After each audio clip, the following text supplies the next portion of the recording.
Annyeong! Welcome to L Sessions!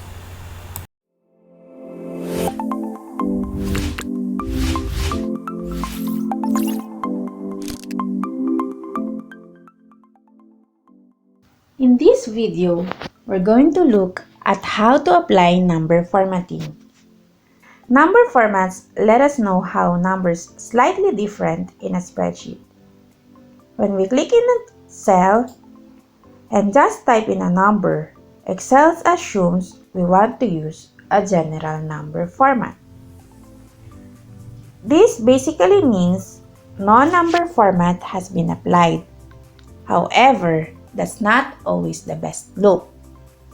So here, I have a whole bunch of currency values, but some of them are full decimal places. And I have no idea what currency we're working in. So I would like to change this to represent its currency. I'm going to select all my cells that contains the values, come up to my number group, and click the drop-down list and choose currency. Excel automatically applies the currency specified in your regional settings and the appropriate number of decimal places. And that looks much better. Similar to the currency, we can also choose the accounting format. It's available on our drop-down list, and we can simply click on the dollar symbol underneath the drop-down. It looks very similar, but you'll notice the currency symbol is on the left of the cell and some padding has been added on the right. So, it's a good idea not to combine currency and accounting in the same time.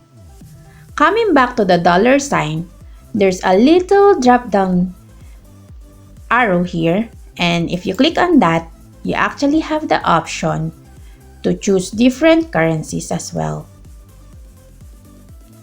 Another format that is very useful is the percentage. So looking at my doubtful accounts rate here, you'll see it's 0.04.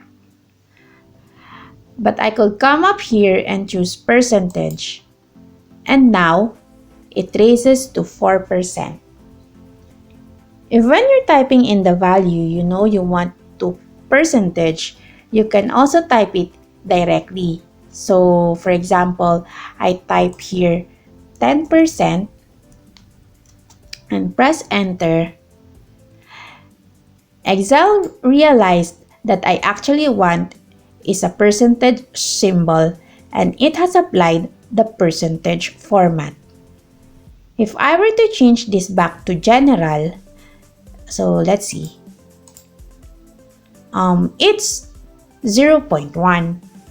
So I'm just going to leave that as percentage. Now, the last number format we're going to look at is the date format. It might seem a little surprising that this is a number format, but actually, dates in Excel are just numbers formatted to look like dates.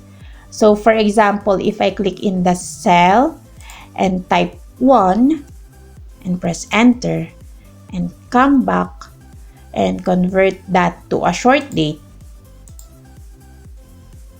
you'll see it changed to the 1st of January 1900s.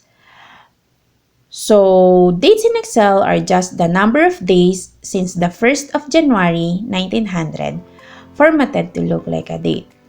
Just like with a percentage, if I type it in so it looks like a date and press enter, Excel automatically applies the date format.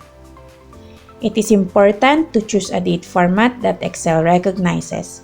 So for example, if I were to type 04/19/2021, that is not a valid date format, and Excel has left it as general.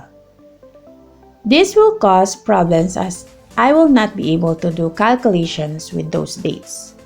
So I'm going to delete that. Another date format you can choose is if you come up to your number formatting. So I will just click here first, come up to your number formatting and choose a long date. While having dates as number is great because it allows us to do calculations, it can sometimes give us some unexpected results. I'm going to click on this date and I'm going to make a few changes. I'm going to make the cell blue and the font white. And then I'm also going to delete the contents.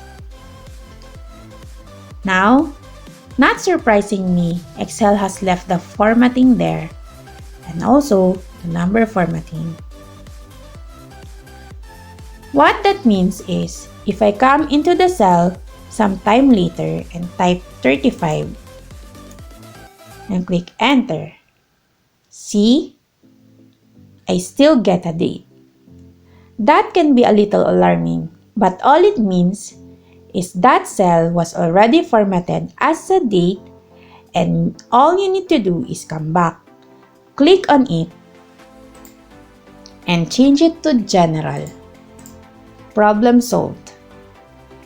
We're not going to go into this in detail for now, but we've been looking at Excel's built-in number formats. You can also work with your own custom formats. And to access this, you come to the dialog launcher on the number group and click to open up your Format Cells dialog. We will look at custom number formats in a more detail later on. Finally, something to be a little careful of when you wish to clear formats as we did in the previous video. So for example, I'm going to select these two cells and come up to clear and then clear formats. That has removed my number formatting. So do be a little cautious when working with clear formats as you will lose not just your font alignment but also your number formatting. Don't be afraid though to get in there. Have a practice.